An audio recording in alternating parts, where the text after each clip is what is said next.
An interesting commentary on religious ideation and the lengths people will go in the name of faith, featuring some innovative mechanics and capped off by absolutely stunning visuals, Crisol Theater of Idols has a lot to appeal and entice gamers. And entice it did, being heralded several weeks before release as a, quote, bloody ode to Bioshock by Polygon. Crisol has also been tagged with the requisite Resident Evil comparisons for daring to possess both a gun and puzzles while being a horror game. So brave. But during my research in preparation for game launch, I learned that this is the debut game for the dev team at Vermilla Studios. Ruh-roh. Now don't get me wrong, there's no crime in releasing a popular debut game. I think it's fantastic that they've been able to get so many eyes on their first release, and I think they can, by and large, thank their publisher Blumhouse Games for many of those eyes. The reason that I was detecting a fault in the stars when I read the words debut game was because I had also just read the direct comparisons to Bioshock and Resident Evil. If player expectations are so high when the devs themselves have done nothing to feed said expectations, that can spell trouble. If for no other reason than because there will always be some amount of players expecting the moon when the devs are trying to provide a plot of land in Kentucky. If you expect nothing and you get land in Kentucky, you think, wow, that's pretty neat. But if you're expecting the moon and you get Kentucky, you think, what the hell? And then you write a negative review on Steam. What I'm trying to say is elevated expectations can kill a game through no fault of the game itself. Having now played the entire thing front to back, I have several opinions I'd like to share and many issues with the game I'd like to discuss. That said, I'm not in the business of wasting your time, so if you're here for just a quick, yeah, but should I play it? Here's a TLDR graphic for you, and I will front load the video to let you know I give this game a respectable 7 out of 10. I am a harsh grader, so that is not as bad as it sounds, especially not considering the game is under $20. If that's all you're here for, I hope you've gotten your answer, and if you give the game a shot, I hope you have fun. Those of you who seek more in-depth discussion, let's get into it. For purposes of this video, I will be discussing the story with light spoilers, but I certainly will not be revealing major plot twists, nor will I be disclosing the ending, which itself does have a rather large development. Most of all footage shown will be from the first half of the game. Our character is named Gabriel, a zealously devout soldier for the Church of the Sun. He, for all intents and purposes, pops into existence summoned by his god to the island of Tormentosa to squash an uprising with the rival Cult of the Sea, which is also sometimes referred to as the Tides or the Mar. In the world of Crisol, gods are not just mysterious figures for people to debate their existence. Rather, they are tangible, interfering in the common folk's life whenever they feel like. Gabriel needs to reseal a tomb that's been opened by the tide utilizing the blood of the 4 heirs of the sea.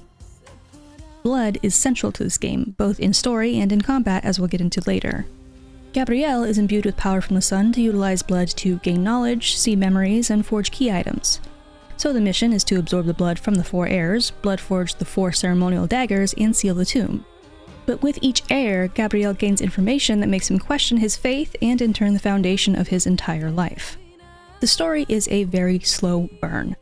If you are looking for non-stop action and interesting developments, this is not going to be it. I hazard that there will even be players who would consider the story boring until the very last chapter, and I can't even fault them for that. It's a roughly 10 to 12 hour experience and only consists of an hour-long prologue, 3 chapters, and a short post-chapter, which means that on average, each of the main chapters is about 3 hours long. That is a long time to be pounding the same plot point with no major developments, while geographically stuck in the same 5 city blocks, looping around itself ad infinitum. You will have to find solace in the beautiful graphics or combat mechanics to entertain yourself, because the pacing of this game is, let's say, leisurely. Speaking of Gabriel, we have basically no information on his life before he apparates onto this island, other than he has a fear of water and is captain in some sort of Green Beret equivalent for the sun back home in Hispania. They had to reach very far to come up with that name.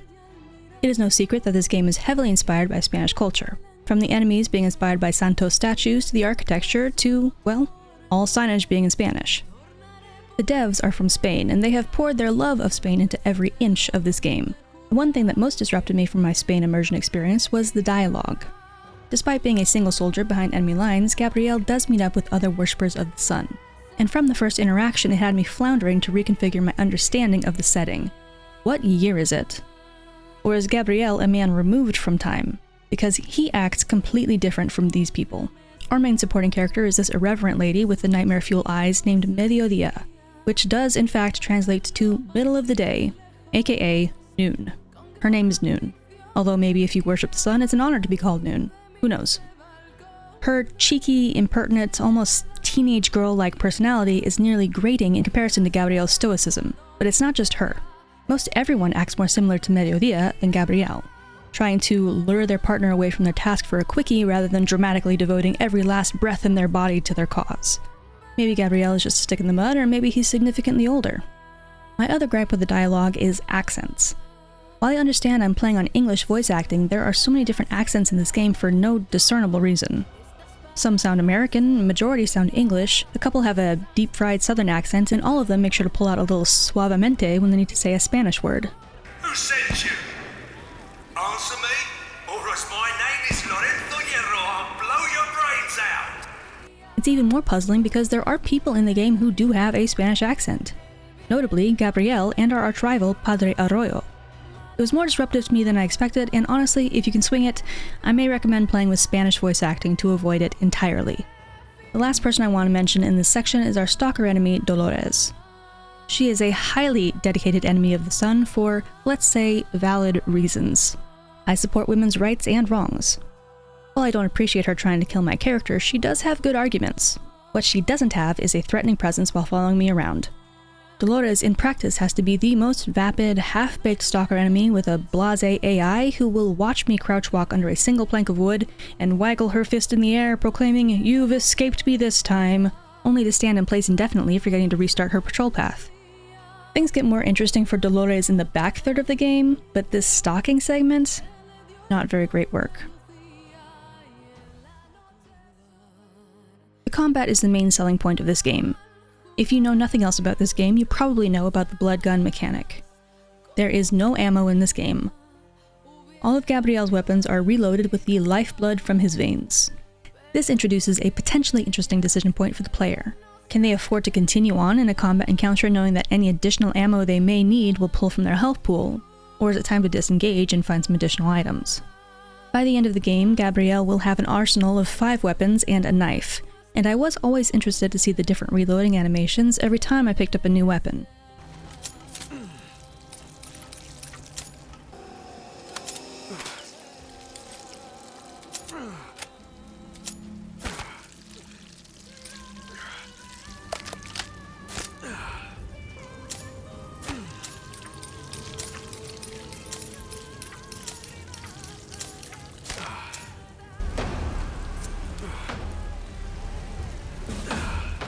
If your first thought, similar to mine, is why not just use the knife and save the blood, the answer is simple.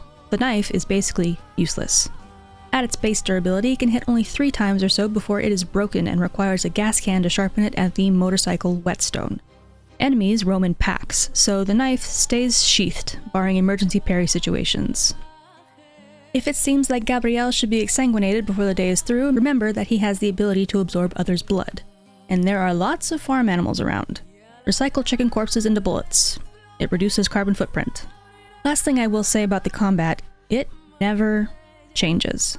It never develops, except to add new weapons, and that could only entertain me for the first few hours or so. There are skills that Gabrielle can unlock at the merchant, but none of them advance the combat itself. Rather, they strengthen the already developed mechanics. This, in particular, is what baffled me with the BioShock comparison. BioShock adds so many new powers, and the powers interact with each other in so many creative ways, it was almost impossible to keep up. Meanwhile, Crisol combat from the beginning to the end is effectively the same. There are puzzles throughout the game, but none are particularly mind-bending. If I had to come up with a single word to describe them, it would be present. They are mostly just logic puzzles, which sometimes require the use of math, but most all of them can be solved by just getting the hamster wheel running for a few minutes. Nothing revolutionary there. There is a bit of exploration that can be done as we gain access to tools which open previously inaccessible areas, but sadly, none of the exploration holds value. There are some collectibles, we can find relics which unlock skills, and we can find corpses of fallen sun worshippers to provide us with brooches. The brooches align with numbered chests in the central hub, and at first I thought it would be interesting to get them all. Until it turns out that all 15 Solari chests contain money and skill relics and nothing else. Bit of a letdown. My computer specs may not be relatable for every gamer, but I was running relatively steady 120 FPS at 4K. But only once I changed the upscaling type from TSR to XESS. That was critical to performance. On TSR, I was running sub 60 and most often sub 50 FPS with all other settings equal, whereas XESS I had a rocksteady 120. Fascinatingly, whenever I did encounter bugs, they were catastrophic, every time impeding forward progress until a hard reset. I encountered no small bugs. They did them up real big in this game. Doubling up on my pain, you manually save in this game.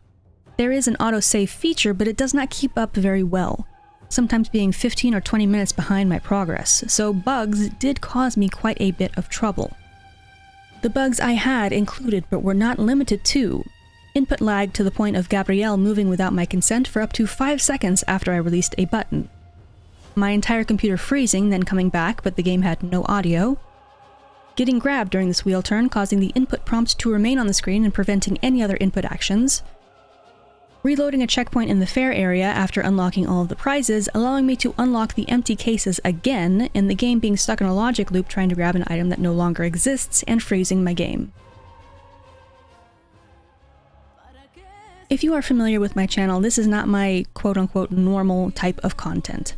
I don't do game reviews or opinion pieces. I'm an achievement hunter, and my content is almost always centered around such. I would then be remiss to not mention that I am not enamored with the Crisol achievement hunt experience. There are sections of the game which block you off from doubling back for no good reason, making a lot of the collectibles missable without you even realizing that you are passing a point of no return.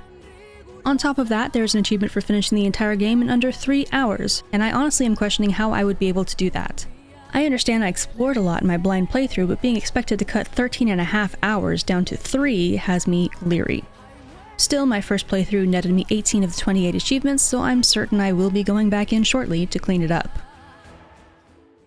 Crisol is a game that requires commitment from the player. It is a slow-paced game that needs you to see it through in order to reach the best parts of it, which are, sadly, at the end.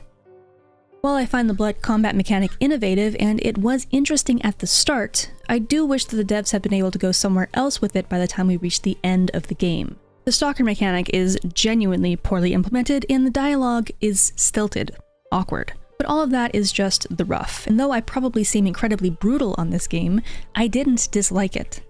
The game is good, and god, beautiful. Hauntingly gorgeous visuals and a soundtrack that perfectly pairs with it. I'm feeling so miffed about these issues stacking up because it could have been great with just that one extra push. But hey, it's their first game, and it does make me inclined to keep an eye on what they have next. I give Crisol Theater of Idols a solid 7 out of 10, and if you're on the fence about playing it, I would certainly recommend it. A good time for under 20 bucks in this economy?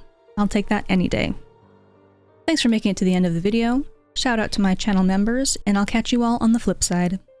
Bye bye.